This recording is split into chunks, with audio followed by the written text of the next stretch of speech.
পুঞ্চা ব্লকের কেন্দা থানার কোনাপাড়া গ্রামের সমস্ত মহিলারা একত্রিতভাবে নেশামুক্ত গ্রাম গড়ার লক্ষ্যে তারা বিভিন্ন সময় আন্দোলন করেছিলেন। সেই আন্দোলনে তারা সফল হয়েছে, তাই তারা কাঁসাই নদীর কোনাপাড়া নদীঘাট থেকে কলস যাত্রা করে জল নিয়ে আসে, গোটা গ্রাম পরিক্রমা করে কোনাপাড়া হরিমন্দিরে রাখেন।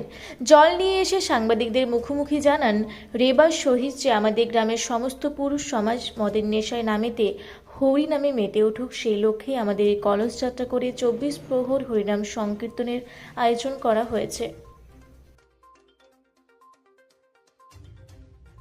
কি উদ্দেশ্য নিয়ে আপনাদের আজ এই কলস যাত্রা?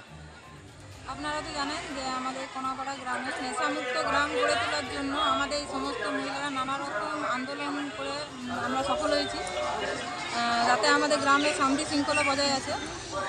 তার জন্য আমরা সমস্ত পুরুষরাকে বলছি যে এই মদের নেশায় না মাতিয়ে আমাদের হরিনামে নেমেতে উঠুক। তার জন্য আমরা 24 হরিনামের আয়োজন করেছি। তাই আমরা নদী থেকে সীতা মায়ের পদতল থেকে আমরা জল নিয়ে এই হরি মন্দিরে এসেছি। আপনার নাম?